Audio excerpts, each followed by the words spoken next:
Bonjour à toutes et à tous et merci de nous rejoindre sur RTI 1. Tout de suite, les trois titres de ce nouveau journal. En Côte d'Ivoire, l'ouverture aujourd'hui dans la commune de Cocody des travaux de l'Africa CEO Forum 2023. Les participants, chefs d'entreprise et de gouvernement, doivent définir une riposte africaine aux crises mondiales. Le président de la République, Alassane Ouattara, a procédé à l'ouverture de ce grand rendez-vous. Toujours en Côte d'Ivoire, 654 531 candidats à l'assaut aujourd'hui du certificat d'études primaires élémentaires 2023. La ministre de l'Éducation nationale et de l'alphabétisation, Mariatou Koné, a procédé au lancement officiel de l'examen à l'école primaire publique Wado à Botro, dans la région centre. Enfin, célébration aujourd'hui de la journée mondiale 2023 de l'environnement. La Côte d'Ivoire accueille les festivités. En Côte d'Ivoire, l'édition 2023 de l'Africa CEO Forum dans la commune de Cocody. Plus de 1800 chefs d'entreprise et de gouvernement engagent les réflexions. Objectif, définir une riposte africaine aux différentes crises mondiales. À noter que le président de la République, Alassane Ouattara, a procédé à l'ouverture de ce grand rendez-vous. Africa CEO Forum 2023 en Côte d'Ivoire. Écoutons le chef du gouvernement, Patrick Hachi. Réussir malgré les crises de 300 à 3000, ces défis imposent de toujours voir plus loin et plus grand, de mieux anticiper et mieux s'ajuster, d'agir plus résolument, plus efficacement, de façon plus concertée, afin d'infléchir l'histoire en notre faveur et pour nos générations futures. Alors, l'histoire sera généreuse avec nous, car nous l'aurons activement écrite.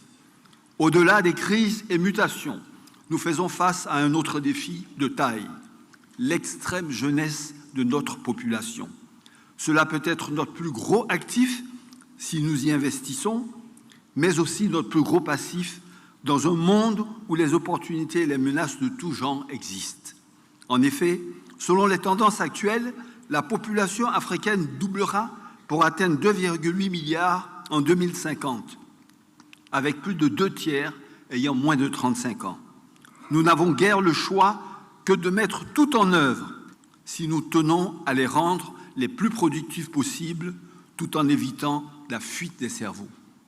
Mesdames, Messieurs, confronter ces défis nous ramène à deux autres questions stratégiques. La première est la question de l'identification des sources sectorielles prioritaires de la transformation économique et de l'intégration dans les chaînes des valeurs mondiales. La seconde nous ramène au thème de notre forum, à savoir comment identifier, faciliter l'éclosion, promouvoir et faire grandir ces leaders économiques, ces champions nationaux africains, potentiellement d'envergure internationale et nécessaires à notre émergence. Il n'y a pas 1000 réponses à ces questions. C'est l'État qui devra s'inviter au rendez-vous de ces grandes mutations de l'histoire. C'est l'État, en partenariat étroit et structuré avec le secteur privé, qui devront co-gérer cette transformation. Il nous faut un modèle d'État proactif, stratège et pilote qui définit la vision, assure l'efficacité des services publics, stimule la concurrence et régule une économie qui repose sur le secteur privé comme moteur essentiel de création de richesses et d'emplois. C'est aussi le prérequis pour que nous puissions favoriser les innovations et rendre possible l'absorption des nouvelles technologies dans les partenariats plus équilibrés avec les investisseurs étrangers, indispensables à notre transformation et à notre développement. Beaucoup de réflexions également aujourd'hui chez les jeunes candidats à l'examen du certificat d'études primaires élémentaires, le CP, qui marque le top départ des évaluations de fin d'année scolaire 2023. 654 531 candidats concernés. Le lancement officiel du CP 2023 s'est déroulé à l'école primaire publique Wado de la ville de Botro, dans la région centre du pays, en présence de la ministre de l'Éducation nationale et de l'alphabétisation. Mariatou Koné est au micro de Kader Sogodogo de RTI Bouaké. École primaire publique Wado, jour d'examen du CPE et de l'entrée en 6e. C'est cette école de la commune de Boutro, dans la région de Béké, qui a été choisie pour le lancement officiel des épreuves en présence de la ministre de l'Éducation nationale et de l'alphabétisation, Maria Toukoni. Civilité aux membres du secrétariat, encouragement aux candidats, le temps de l'évaluation est arrivé. À partir de Boutro, je voudrais dire à chaque candidat de se concentrer sur ces sujets. Ce que vous avez appris en classe, c'est ce que vous écrivez. Vous avez compris? À Boutro, les consignes d'usage sont respectées. Les surveillants, ils ont été très ponctuels. Ils sont tous dans les salles de classe. Le secrétariat est au grand complet. Les candidats sont aussi au grand complet. Il n'y a pas d'absent. Présent en sa qualité d'élu local, Jacques Kona Assaoré encourage la ministre dans sa vision de lutte contre la tricherie à l'école. Je voudrais saluer et remercier Madame la ministre au nom des populations pour le choix de Boutro pour lancer cet examen du CEP au plan national. La lutte contre la tricherie, c'est le cheval de bataille de Madame la ministre depuis qu'elle est venue. Nous adhérons à cette démarche parce qu'on ne peut pas construire une société avec des tricheurs. Pour les épreuves du CEPE et de l'entrée en 6e au titre de l'année 2023, des innovations sont à signaler. Au fur et à mesure, nous essayons de rapprocher les centres d'examen des populations. À Boutro, il y avait 3 centres et désormais, il y en a 4. Une autre innovation pour l'examen du CEPE cette année, c'est qu'avant, il y avait un seul centre pour les personnes handicapées et c'était à Abidjan. Maintenant, nous avons délocalisé également. Cette année, il y a 7 centres pour les handicapés. Dans le département de Boutro, ils sont au total 977 candidats répartis dans 4 centres d'examen. Sur le plan national, ce sont 654 531 candidats qui frappent aux portes du cycle secondaire. Les résultats du CEPE sont prévus pour le mardi 20 juin 2023. Bokanda, toujours dans la région centre du pays, les candidats à l'examen du certificat d'études primaires élémentaires 2023 affrontent également les épreuves dont la dictée, l'exploitation du texte, l'éveil du milieu et les mathématiques. Ils sont au micro de Soro Corona de RTI Bouaké. Bokanda, ce lundi, jour d'examen du CEPE et du concours de l'entrée en 6e. Les différents centres d'examen ont ouvert tôt leurs portes pour l'accueil des candidats. Des candidats qui, avec engouement, ont pris place dans leurs salles de composition respectives. Ici, il est 8 heures. Les autorités locales et les responsables de l'inspection primaire au centre d'examen de Bledi pour le lancement officiel des épreuves écrites. Les élèves sont dans de bonnes dispositions. On nous a vu très concentrés. Et nous osons croire que la suite sera bonne. Le président de la République a toujours prôné l'excellence. Et à notre niveau, nous avons pris toutes les dispositions pour ne pas qu'il y ait des cas de fraude. Les forces de l'ordre ici ont été instruites. Nous souhaitons vraiment bonne chance à tous nos élèves, que nous puissions avoir un bon résultat national. Ils n'ont pas à avoir peur. On est en train d'évaluer ce qu'ils ont appris déjà. Normalement, l'examen national, bien souvent, est bien plus facile que les examens qu'on fait en classe. L'IEP de Bokanda enregistre 1363 candidats, dont 1355 officiels et 8 candidats libres. On dénombre également 8 filles au rang des candidats libres et 677 filles dans le lot des officiels. Elles ont été récompensées pour leur travail bien fait et leur assiduité au cours. Les meilleures élèves filles du lycée moderne 3 d'Agboville, dans la région sud du pays, ont été célébrées il y a quelques jours. Une initiative de l'association Les Étoiles. Objectif, encourager et améliorer l'éducation des filles. Pour en parler, Godefroy Okambawa. Inciter la jeune fille à s'intéresser davantage aux études pour se hisser au même niveau que les jeunes garçons. Au lycée moderne 3 d'Agoville, 7 élèves, les meilleures filles par niveau de la 6e à la terminale, dont les moyennes varient entre 15 et 17 sur 20, sont récompensées. Aujourd'hui, nous avons été honorés pour nos résultats scolaires et nous sommes encouragés à redoubler d'efforts. C'est rare de reconnaître quand un enfant réussit, en général, c'est le papa qui est félicité. Mais quand il échoue, là, c'est la maman qui est indexée. Et ce matin, on reconnaît que les mamans font ce qu'il faut pour que les enfants soient là où ils sont. Donc nous sommes heureuses de recevoir ces félicitations et ce cadeau. La remise de ces prix est à l'initiative du personnel féminin réuni en association, dénommée les Étoiles du lycée Modène 3. Elles ambitionnent faire de la scolarisation de la jeune fille une réalité. Pour le parrain de cette cérémonie de récompense qui a sa première édition, il faut apporter un appui à ces filles pour qu'elles puissent aisément continuer leurs études afin qu'elles servent d'exemple. Quand ces parents verront qu'il y a des cadres de ce pays qui viennent à l'aide à ces filles, ces parents, je pense, que seront tellement motivés à accompagner ces filles-là à l'école et ça sera vraiment la réalisation totale de l'objectif que prône le chef de l'État sur l'excellence M. Alassane Ouattara.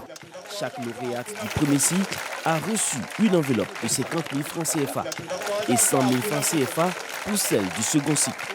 Les mamans de ces élèves sont également récompensées pour l'encadrement qu'elles apportent à leurs filles. Des élèves également encouragés à mieux faire à Oundoussi, dans la région sud du pays. 218 élèves du lycée moderne BAD ont en effet été célébrés il y a quelques jours. Événement organisé par la Jeune Chambre internationale Abidjan Étoile. Les précisions de Abou Sanogo. La Jeune Chambre internationale Abidjan Étoile célèbre le mérite et l'excellence. Les meilleurs élèves des classes de la 6e à la terminale du lycée moderne Bada de Oundoussi honorés. Une célébration qui vise à récompenser les efforts des meilleurs et à susciter une saine émulation en leur sein, ce en leur permettant de garder en eux les valeurs de probité et de travail. Je suis très heureux parce que je viens d'être récompensé. Je dis merci à Dieu et à tous mes enseignants qui m'ont enseigné. Et je dis merci à notre éducateur pour les conseils qu'il nous a donnés. Moi-même, je suis avocat, je suis maire. Et c'est au titre de l'excellence que nous avons pu arriver à ce stade. Dans ma présence déjà, c'est un témoignage. Et aussi de leur demander de tourner dos, n'est-ce pas, à la paresse, à la tricherie. L'excellence sommeille en chacun de nous.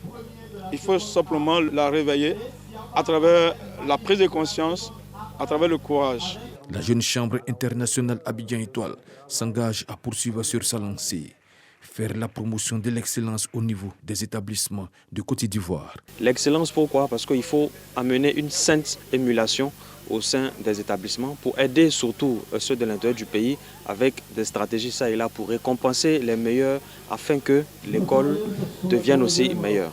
Ce sont au total 218 élèves sur 4279 que compte le lycée moderne Bada de Oundoussi qui ont été récompensés. Des diplômes, des trophées, des médailles et des fournitures scolaires ont constitué l'essentiel des récompenses. Revenons, si vous le voulez bien, sur les épreuves écrites de l'examen du certificat d'études primaires élémentaires, le CP, session 2023, cette fois dans la commune de Yopougon. Notre reporter Sephora Zegui a sillonné l'école primaire publique Siporex 8. Voici son constat.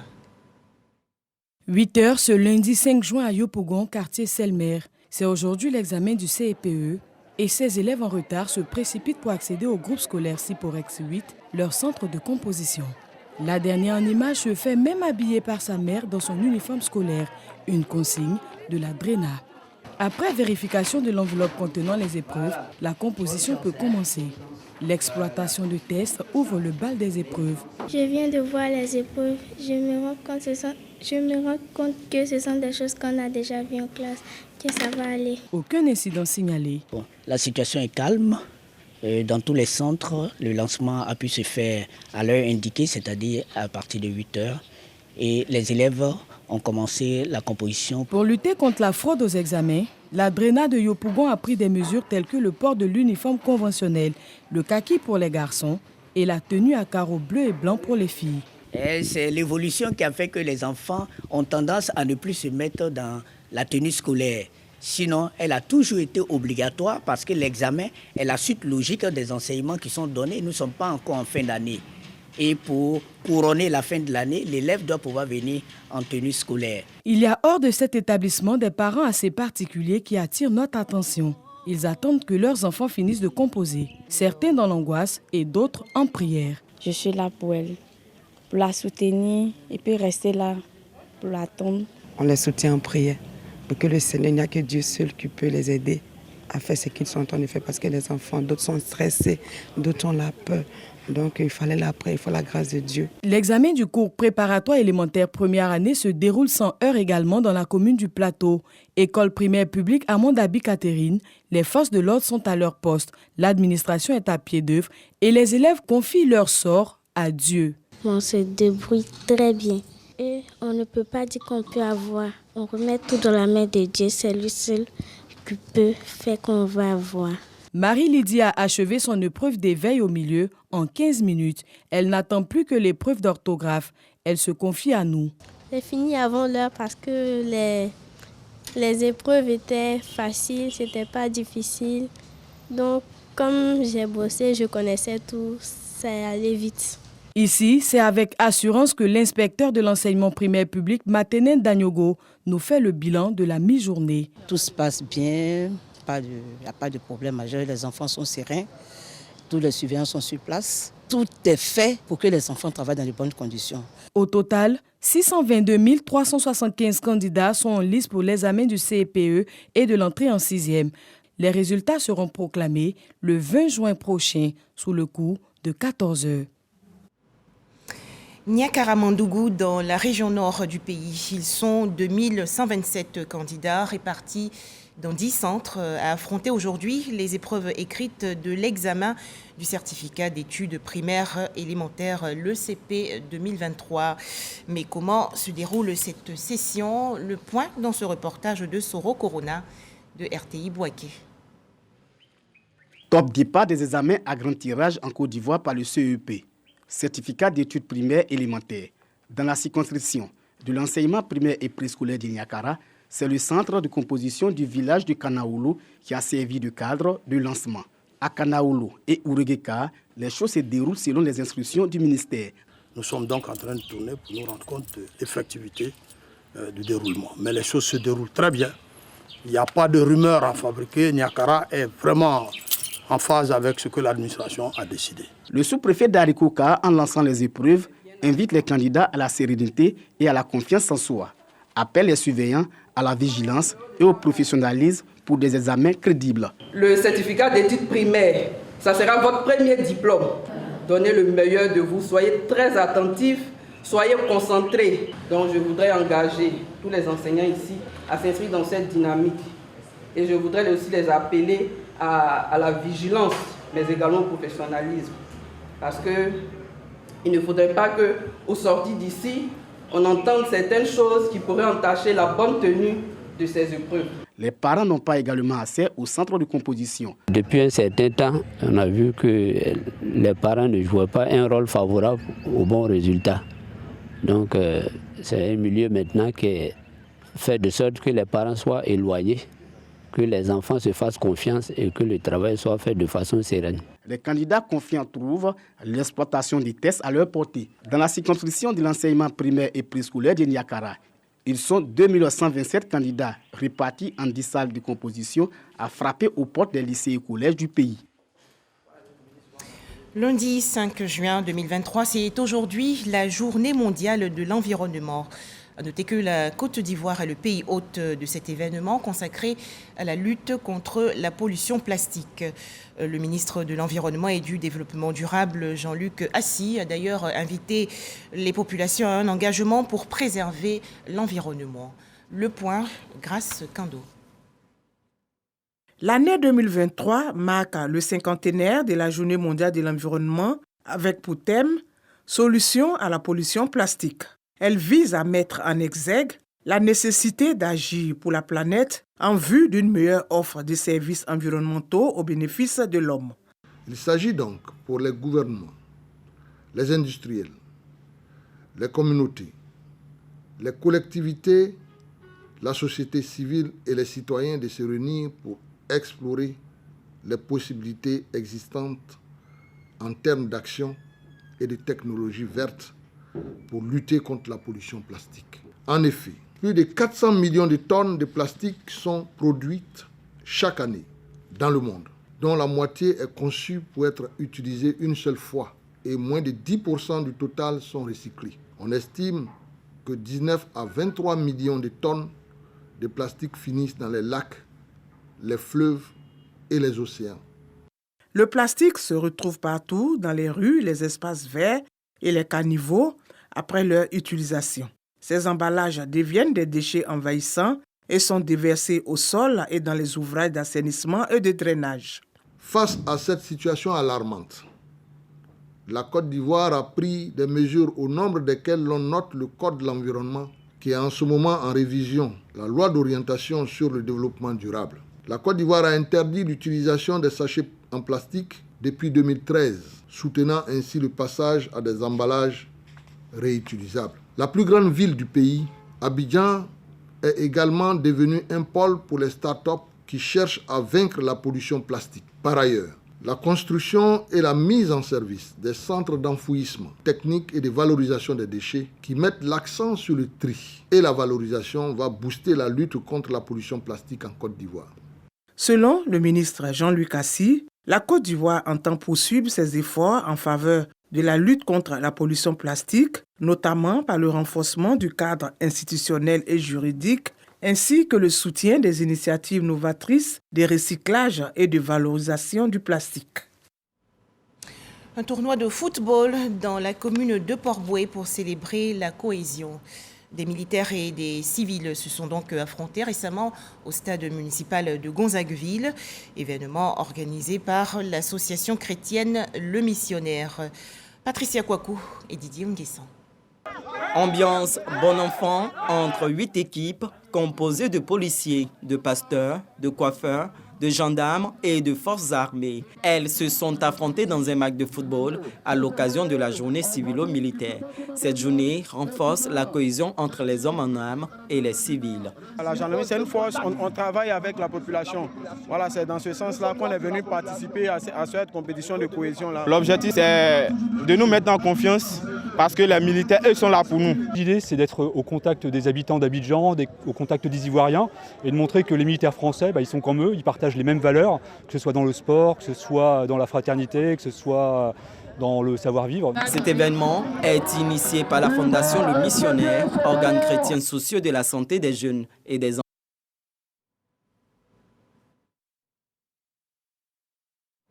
Au chapitre sport, toujours à noter le sacre du taekwondoïste ivoirien Cheikh Cissé Salah. Cheikh Cissé Salah a donc décroché hier une médaille d'or à Bakou, en Azerbaïdjan, dans la catégorie plus de 87 kg, et cela à la faveur de la Coupe du monde de taekwondo.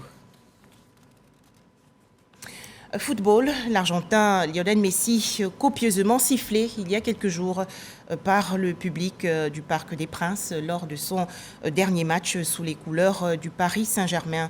Le club parisien a officialisé le départ à l'issue de la saison de l'attaquant de 35 ans. Retour en Côte d'Ivoire, la tête de liste aux élections municipales dans la commune d'Abobo a été officiellement présentée hier aux militants et sympathisants du Rassemblement des oufouettistes pour la démocratie et la paix, le RHD. Kandia Kamisoko Kamara a confié sa candidature au chef de village, de communauté, aux guides religieux et à la jeunesse de la commune d'Abobo. Les détails sous Anne Douni Songo et Abou Sanogo. Complexe sportif d'Abobo Archicomble. Kandia Kamara, officiellement présentée aux militants du RHDP. Elle est candidate aux prochaines élections municipales du 2 septembre prochain. Émissaire du parti, Mamadou Sangafoua Koulibaly appelle à l'unité autour de la candidature de Kandia Kamara. Après que le parti ait porté son choix, et sans grande surprise, je dois le dire, sur vous, oui, aujourd'hui, Kandia, nous sommes fiers parce que vous faites l'unanimité, non seulement à la base, mais aussi au sommet. Dans le cadre du partenariat qui le lie au RHDP, le Front populaire ivoirien s'est engagé à soutenir la candidature de Kandia Kamara. Le Front populaire ivoirien ne présentera pas de candidat face à Kandia Kamara Kamsoko à Abobo. Nous avons décidé Nous avons décidé, mesdames et messieurs, de faire liste commune avec le RHDP pour le bonheur des populations d'Abobo. Rendant hommage au président du parti, Alassane Ouattara, Kandia Camara mesure les enjeux des prochaines élections municipales et rassure les militants. Abobolaise et Abobolais, je suis Kandia Kamisoko Camara. Nous sommes prêts pour défendre les couleurs du parti à Abobo. Engagés et unis, en totale symbiose avec les populations, nous ne ménagerons aucun effort tant que nous n'aurons pas assuré une victoire éclatante à notre parti de RHDP ici. Je me sens personnellement, plus que jamais, animé par une âme à faire triompher mon parti, le RHDP, à toutes les échéances électorales, avec les responsables des structures du parti, les militants et les populations qui nous font confiance. Plusieurs membres du gouvernement, des présidents d'institutions, ainsi que des membres du bureau politique du RHDP ont apporté leur soutien à Kandia Camara. Au chapitre religion, ce pèlerinage de 20 jours en terre sainte d'Israël pour revivre les œuvres de Jésus-Christ de Nazareth. 315 chrétiens protestants évangéliques ivoiriens effectuent ce voyage. Ils ont quitté le 27 mai dernier leur pays, la Côte d'Ivoire. Tout de suite, l'étape de Jérusalem avec Herman Guivet et Jean-Marc Djadji. Plus d'une centaine de pèlerins chrétiens ivoiriens à Beth Saour, dans le gouvernorat de Bethléem, en Cisjordanie. Ici, une vue de l'église francisienne, du champ des bergers et de celui de Boaz, personnage biblique du livre de Ruth. À proximité des grottes, c'est dans ces lieux saints que des gardiens bédouins de troupeaux reçurent des anges l'annonce de la naissance de Jésus-Christ. Un moment pour ces pèlerins pour prier et invoquer la grâce de Dieu. À 3 km de Beth Saour, les pèlerins découvrent l'une des plus vieilles églises du monde, la basilique de la Nativité de Bethléem. Ce monument est bâti, selon la tradition juive, sur le lieu présumé de la naissance du Christ. Direction le quartier juif de la vieille ville de Jérusalem, le Grand Ménorah, ou chandelier des Hébreux, symbole du judaïsme, est visible. Ici, le drapeau de l'État d'Israël flotte fièrement sur l'esplanade de l'ancien temple de Jérusalem. Là, les pèlerins prennent leur quartier en face du Kotel, en langue hébraïque, partie du mur de soutènement de ce lieu saint. Bâti au 1er siècle après Jésus-Christ, ce mur occidental de 57 mètres de long, sur 497 mètres de largeur, constitue l'un des vestiges du second temple juif. Dénommé aussi mur des lamentations, cet endroit est le Kodesh HaKodashim, ou le lieu très saint pour le recueillement. Une occasion pour les pèlerins de formuler des vœux et des prières. Les prophètes bibliques placent Jérusalem et Israël au sommet de toute leur joie. Les pèlerins restent convaincus. Tsahal, l'armée israélienne, n'a pas pu démontrer le contraire.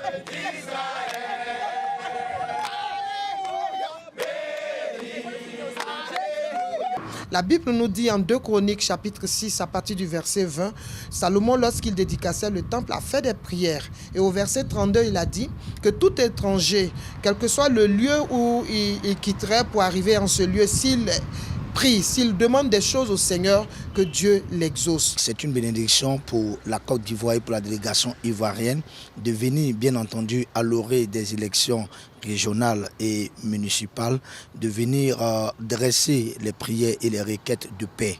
La région métropolitaine et biblique de Nazareth, dans la région de la Galilée, est la prochaine destination des 315 pèlerins chrétiens ivoiriens dans l'État d'Israël. Retour en Côte d'Ivoire avec ce communiqué du ministère de l'Intérieur et de la Sécurité, communiqué lu par Abou Sanogo.